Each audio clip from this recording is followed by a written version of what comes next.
Hello guys, good morning. Pasensya nyo na itsura ko at ako ay naglalaba. Pero may papakita ko sa iyo kasi yung aking crayfish ay pangalawang cray na siya nag-molt.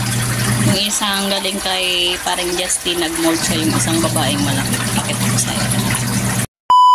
Ito yung shell na pinag-alisan niya. Tapos ayun na siya.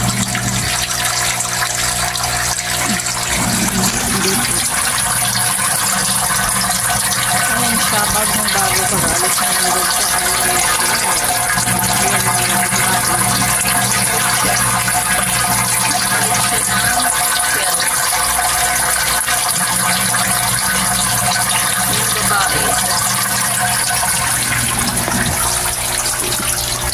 ito nag-molt na din ito 3 beses na.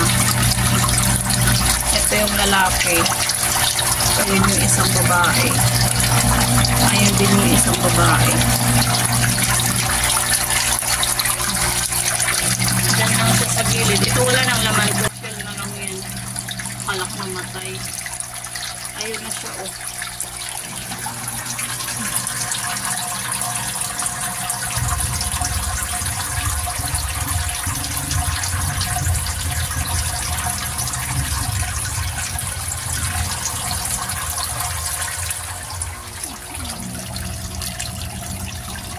Pa siya makagalaw ng maayos.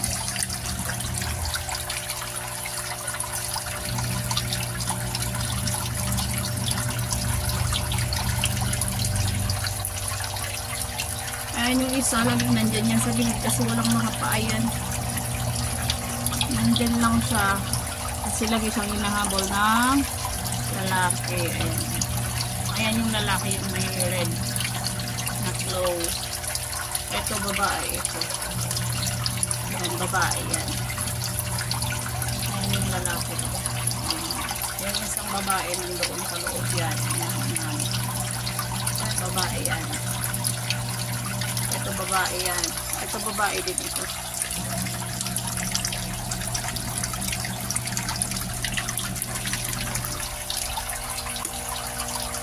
Yan babae din yan. Ayun, naghahabol lang sila. 6 lahat yan.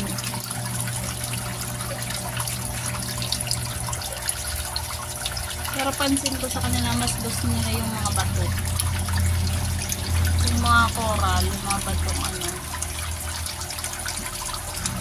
Mas gusto nilang heights yun.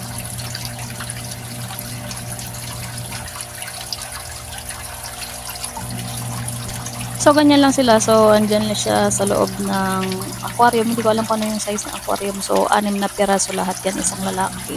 Tapos 5 babae. Madali lang silang alagaan. Kumakain sila ng mga gulay, kangkong, mais, munggo, carrots, patatas. Ayan, kumakain sila ng ganyan. Kumakain din sila ng galunggong. Slice mo lang ng maliliit. And, isa pa, kumakain sila ng apple. That's all for today's video. Bye-bye!